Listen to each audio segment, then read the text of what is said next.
नमस्कार दोस्तों, मैं अरविंद कुमार अपने चैनल पे आप सभी का तहे दिल से हार्दिक स्वागत करता हूं।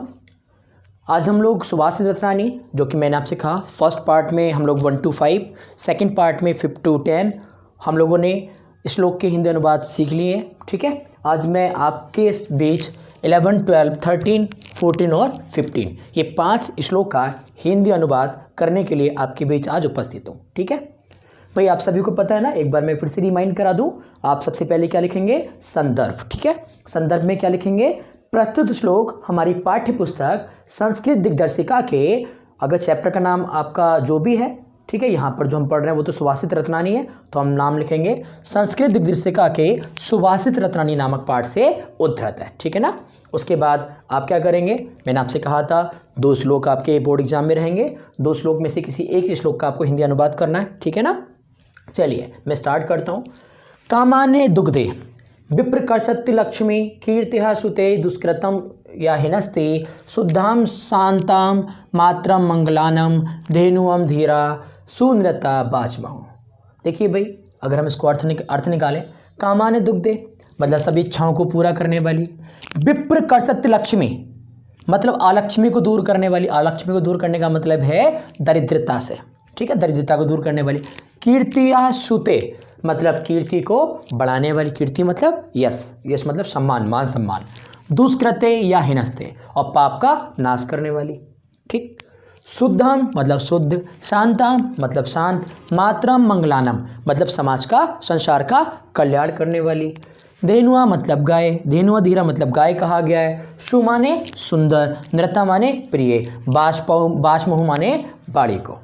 मतलब ये कहना चाह रहे हैं, अगर हम इसको ऐसे करके अर्थ निकाल लेंगे तो थोड़ा सा प्रॉब्लम रहेगी। मैं आपको एक तरीका बताता हूँ। अब इसका अगर हिंदी ट्रांसलेट करना चाहते हैं, हिंदी अनुवाद करना चाहते हैं, तो आपको क्या करना पड़ेगा? आप भाई समझेंगे कि जो विद्वान लोग हैं ना, विद्वान लोगों ने शुद्ध, शांत और संसार का कल्याण करने वाली, शुद्ध, शांत और संसार का कल्याण करने वाली, सुंदर, ठीक है, सुंदर और प्रिय बाड़ी को, बाष्मो मतलब बाड़ी को, शुद्ध, शांत और संसार का कल्याण करने वाली, सुंदर और प्रिय बाड़ी को। धेनुआ धीरा ऐसी गाय कहा है। फिर सुनिए, शुद्ध, शांत और संसार का कल्याण करने वाली, सुंदर और प्रिय बाड़ी को। धेनुआ धीरा ऐसी गाय कहा है जो कामान दुग्धे सभी इच्छाओं को पूरा करती है, विप्र कर्षत्य लक्ष्मी और आलक्ष्मी को दूर करती है। आलक्ष्मी मतलब दरिद्रता को दूर करती है। कीर्तिया सुते, कीर्ति सुते का मतलब है कि कीर्ति मतलब यश, यश को बढ़ाती है। दुष्कृतम या हिनस्ते और पाप का नाश करती है। मतलब यहाँ पर ये कहना चाह रहे हैं विद्वान कि आपकी जितनी मधुर बाड़ी होगी, जितनी शुद्ध बाड़ी होगी, जितनी प्रिय बाड़ी होगी, जितनी अच्छी बाड़ी होगी, तो उस बाड़ी से आप क्या कर सकते हैं? आप अपना हर बिगड़ा हुआ काम अच्छी बाड़ी का इस्तेमाल करके आप निकाल सकते हैं। विप्रकर्षति लक्ष्मी और अलक्ष्मी दरिद्रता को दूर कर सकते हैं। क्योंकि आप जानते हैं आजकल समाज में लोग की बाड़ी, लोगों का जो विचार है, लोगों के जो बोलचाल है, उसके आधार पर ही इंसान की समाज में आजकल वैल्यू रह गई है ना। इंसान क्या है? इंसान लगातार अपने बातचीत में, बोली में क्या होता है? बोली के कारण लगातार समस्या में घिरता जाता है और दरिद्रता में टूटता जाता है, अपना मान सम्मान खोता जाता है और लगातार लोगों से झगड़े मोल लेता रहता है ना। लोगों को अप्रिय लगने लगता है। तो ये सब बाड़ी का खेल है। तो इसलिए बाड़ी को बहुत ही आप समझ सकते हैं ऐसी गाय का है भाई, किन लोगों ने, विद्वान लोगों ने, कि वो क्या करती है? सभी बिगड़े हुए काम या सभी इच्छाओं को पूरा करती है, अलक्ष्मी को दूर करती है, मतलब आप समझते हैं दरिद्रता को दूर करती है और कीर्ति को बढ़ाती है और क्या करती है? पाप का नाश करती है। ठीक है ना। एक बार मैं फिर बता देता हूँ कैसे आपको एग्जाम में लिखना है। सपोज दैट जैसे मान लो एग्जाम में आ गया, तो आप क्या लिखेंगे कि विद्वानों ने शुद्ध, शांत और संसार का कल्याण करने वाली, सु माने सुंदर, नृता माने प्रिय बाणी को ऐसी गाय कहा है। शुद्ध, शांत और संसार का कल्याण करने वाली, सुंदर, प्रिय बाड़ी को ऐसी गाय कहा है जो कामान दुग्धे सभी इच्छाओं को पूरा करती है। विप्रकर्षति लक्ष्मी और अलक्ष्मी को दूर करती है। अलक्ष्मी को दूर करने का मतलब दरिद्रता को दूर करती है। कीर्तिहा सुते मतलब कृति को बढ़ाती है, कीर्ति मतलब यश को बढ़ाती है, दुष्कृते या हिनस्ते और पाप का नाश करती है। ठीक है ना, मैं समझता हूँ अर्थ समझ में आ गया होगा। मैं आगे बढ़ता हूँ।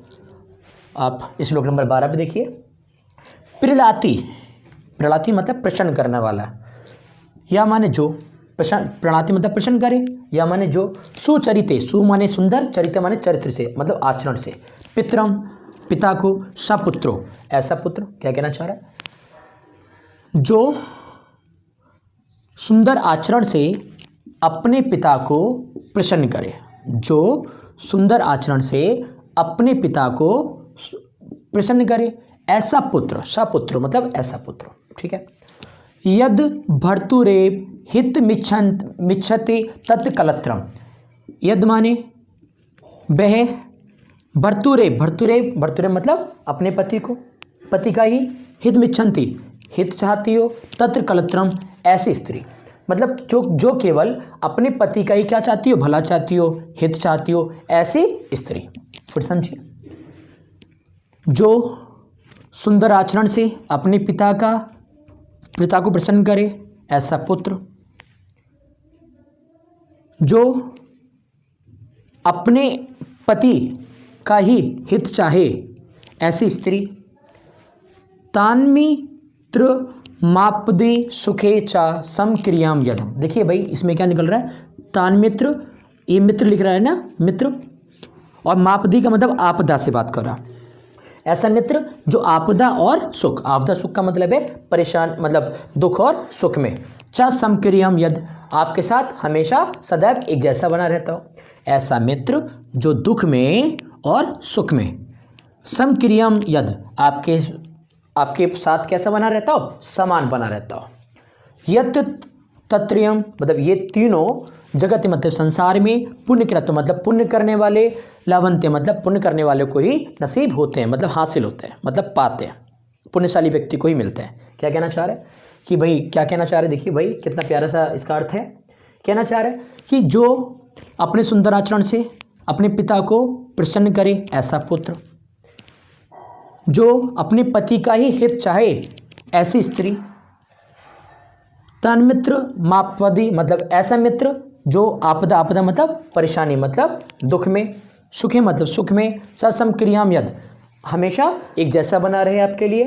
एत तत्रियम मतलब ये तीनों जगत मतलब संसार में, पुण्यकृत मतलब कोई पुण्यशाली व्यक्ति को ही लाभंत मतलब प्राप्त होते हैं। ठीक है, आज समझ में आ गया होगा। आप सबको पता ही है ना, ये सबसे पहले आपको संदर्भ लिखना है, और आपको ये आपके बोर्ड एग्जाम में श्लोक, कोई 2 श्लोक आएंगे, एक श्लोक का आपको अर्थ लिखना है, जो कि एक श्लोक का संदर्भ सहित अर्थ लिखेंगे आप, हिंदी अनुवाद, तो संदर्भ 2 नंबर में और हिंदी अनुवाद 5 नंबर, मतलब टोटल 7 नंबर में श्लोक को आप अगर करते हैं, उसको हिंदी अनुवाद करते हैं संदर्भ से, तो आपको मिलेंगे। ठीक है ना। ओके, मैं मतलब श्लोक नंबर 13 की ओर बढ़ूँ। व्यतिस जाति पदार्थ नांतरा कोपी हेतु, मतलब कोई आंतरिक कारण, नांतर मतलब, नांतर का मतलब इसमें आंतरिक छुपा हुआ है, कोई आंतरिक कारण ही है जो पदार्थों को व्यतिस जाति मतलब आपस में मिलाता है। कोई आंतरिक कारण ही है जो क्या करता है, पदार्थों को आपस में मिलाता है। ना खलु बहिरूपाधीन प्रीतया संश्रयते, निश्चय ही, ना खलु मतलब निश्चय ही, बहिरूपाधीन मतलब बाह्य जो रूप होता है ना, प्रीतया, प्रीत मतलब प्रेम करने के लिए, संश्रिति मतलब आश्रित नहीं होता, निश्चय ही जो बाह्य रूप है ना, बाह्य रूप का मतलब दिखावा, ठीक है, प्रीतया मतलब प्रेम के लिए, संश्रिति मतलब आश्रित नहीं होता। क्या कहना चाह रहा है, कोई आंतरिक कारण ही है जिससे क्या होता है, पदार्थ आपस में मिल जाते हैं, ये पदार्थ आपस में मिल पाते हैं, क्योंकि कोई बाह्य कारण नहीं है जिससे क्या है, जिस पर कोई प्रेम आश्रित हो। ठीक है, कोई बाह्य कारण से आश्रित नहीं होता, वो आपसी मतलब एक आंतरिक मामला, मतलब कहते हैं ना, आंतरिक एक ट्यूनिंग होती है, उसके कारण प्रेम पनपता है, ना कि बाहरीपन देखने के कारण। ठीक है। विकसति ही पतंग्योदयो पुंडरीकम, मतलब ये कहना है विकसति माने विकसित होता है, पतंग्योदयो मतलब जैसे ही सूर्य उदित होता है, पुंडरीकम मतलब कमल। ठीक है, विकसति माने उसका उदित होता है मतलब उसका विकास होता है। ठीक है, जैसे ही सूर्य का उदय होता है, कमल क्या होता है, कमल विकसित हो जाता है। ठीक है। हिम रश्मा बुद्धगते मतलब जैसे ही चंद्रमा का उदय होता है वैसे ही चंद्रकांता, चंद्रकांता मतलब चंद्रकांतमणि द्रवती चा, और क्या हो जाती है, द्रवित हो जाती है। कहना चाह रहा है कोई ना कोई तो कारण है कि कौन सा कारण है। जैसे ही भाई सूर्य देवता प्रकट हुए, कमल क्या होता है, विकसित मतलब खिल उठता, ठीक है। और चंद्रमा जैसे ही उदय होता है, चंद्रकांतमणि क्या होती है, वो द्रव अवस्था में अर्थात लिक्विड फॉर्म में द्रवित अवस्था में बदल जाती है, द्रवित हो जाती है। समझ में आया ना पूरा क्या कहना चाह रहा है कि कोई आंतरिक कारण ही है जो पदार्थों को आपस में मिलाता है, ठीक है। क्यों, निश्चय ही कोई बाह्य रूप के कारण ही प्रेम पर आश्रित नहीं होता, ठीक है। जिस प्रकार मतलब ये कहना चाह रहा है कि पतंगयोदया, मतलब इसका मतलब है कि जो सूर्य है ना उसके उदित होते ही पुंडरीका मतलब जो आपका कमल का फूल है ना, विकसति मतलब खिल जाता है, हिम रश्मा बुद्धगते, और जो चंद्रमा है ना उसके उदित होते ही चंद्रकांतमणि क्या करती है, द्रवित अवस्था में बदल जाती है, मतलब द्रवित हो जाती है, ठीक है ना। ओके, मैं श्लोक नंबर 14 की तरफ बढ़ता हूँ। कह रहा निंदतु नीति निपुणा यदि वा स्तुवन्तु लक्ष्मीः समविशतु गच्छतु वा यथेष्टम अधैव वा मरणमस्तु सुयोगांतरे वा न्यायाति पथा प्रविचलन्ति पदम न धीरा। क्या कहना चाह रहा है, नीति निपुणा मतलब नीति में निपुण। नीति में निपुण का मतलब समझते हैं आप, मतलब नीति में निपुण का मतलब है कि ऐसा व्यक्ति जिसकी नीतियाँ मतलब राजनीति हो, आर्थिक नीति हो, किसी भी प्रकार की नीति हो, उन सब में बहुत कुशल हो, बहुत पारंगत हो। नीति में निपुण व्यक्ति चाहे किसी की निंदा करे, ठीक है, या किसी की स्तुति करे। क्या कहना चाह रहा है, नीति में निपुण व्यक्ति जो है वो चाहे किसी की निंदा करे या किसी की स्तुति करे। ओके, लक्ष्मी मतलब लक्ष्मी, संविशतु चाहे आए, गच्छतु बा यथेष्टम चाहे अपनी इच्छा से चली जाए। लक्ष्मी चाहे आए चाहे अपनी इच्छा से चली जाए। अध्यय बा मरणमस्तु चाहे आज ही मृत्यु हो जाए, योगांतरी बा चाहे युगों के बाद हो। क्या कहना चाह रहा है, चाहे अध्यय माने आज ही, बा मरणमस्तु चाहे आज ही मृत्यु हो जाए, योगांतरे बा चाहे युगों के बाद हो। न्यायात पथा न्याय के पथ पर, प्रविचलंत चलने वाले, पदम न धीरा जो धैर्यवान पुरुष होते हैं, महान पुरुष होते हैं, वो कभी भी भटकते नहीं हैं, ठीक है। जो न्याय के पथ पर चलने वाले धीरज पुरुष होते हैं, महान पुरुष होते हैं, वो कभी भी नीति निपुण पुरुष कभी भी भटकते नहीं है। क्या कहना चाह रहा है कि नीति में निपुण व्यक्ति चाहे किसी की निंदा करे या किसी की स्तुति करे, लक्ष्मी चाहे आए या स्वयं अपनी इच्छा से चली जाए, चाहे मृत्यु उनकी आज हो चाहे मृत्यु उनकी युगों के बाद हो, वो अपने जो न्याय के पथ पर चलने का जो कार्यक्रम है ना उनका, वो उस पथ से कभी भी अधीर नहीं होते, मतलब विचलित नहीं होते, ठीक है। ओके, लास्ट 15 है आपका। ऋषियो राक्षसी माहो बाच मुन्मक्त द्रप्तयो सायोन्य सर्वबैराणम साही लोकस्य निर्यतिहा। क्या कहना चाह रहा है, मुन्मक्त का मतलब यहाँ से निकल रहा है उन्मक्त। उन्मक्त मतलब मद में चूर है ना, उन्मक्त मतलब मद में चूर। और द्रप्तयो मतलब अहंकारी, द्रप्तयो मतलब अहंकारी, ठीक है।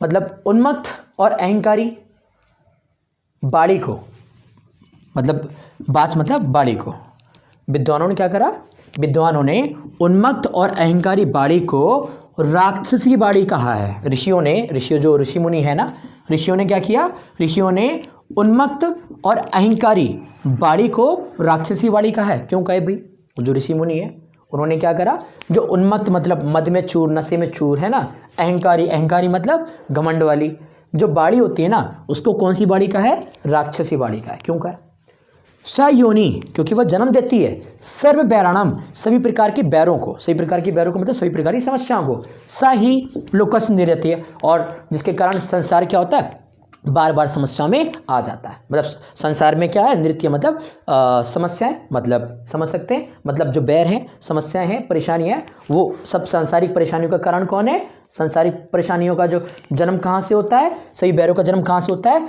ऋषि मुनियों का मानना है वो उन्मत्त और अहंकारी लोगों की बाड़ियों के ऊपर डिपेंड करता है। फिर से समझिए, ऋषियों ने क्या किया है, उन्मत्त और अहंकारी बाड़ी को ही राक्षसी बाड़ी का है, ठीक है, क्योंकि वह जन्म देती है सही प्रकार के बैरों को और सांसारिक कलेशों को, सांसारिक परेशानियों को। ठीक है, तो आप समझ में आ गया होगा भाई। मैं आशा करता हूँ कि सुभाषित रत्नानी, जो कि मैंने पार्ट 1, पार्ट 2, पार्ट 3 3 पार्ट्स में मैंने इसको कंप्लीट किया है। मैं समझता हूँ कि अगर आप इसको ध्यान से 15 श्लोक आप पढ़ लेते हैं तो बोर्ड एग्जाम में निश्चित ही 7 नंबर आपके कंप्लीट हो जाएंगे। ठीक है, इसी तरह से हम लोग कोशिश करेंगे पूरी संस्कृत, उसके बाद गद्य का पाठ, पद्य का पाठ, ठीक है, गद्य का इतिहास, पद्य का इतिहास, या फिर बात करें हम लोग यहाँ पर जो भी हमारी हिंदी की व्याकरण है, ठीक है, रस छंद अलंकार हैं, या फिर हमारे निबंध है, या हमारा पत्र लेखन है, इन सब के बारे में हम क्लास अटेंड करेंगे। ठीक है ना, और उसके अलावा भी हम कोशिश करेंगे कि आपको फिजिक्स, केमिस्ट्री, मैथ्स, हिंदी तो मैं आपको पढ़ा ही रहा हूँ, इंग्लिश, इन सब चीज़ों के लेक्चर आपको मतलब यहाँ पर मैं आपको प्रोवाइड कराऊँ। ठीक है, इस बोर्ड एग्ज़ाम में ही, इस बोर्ड एग्ज़ाम से पहले। और आप सब लोग भाई लगातार वॉच करते रहिए, लाइक कीजिए, सब्सक्राइब कीजिए। बहुत बहुत धन्यवाद।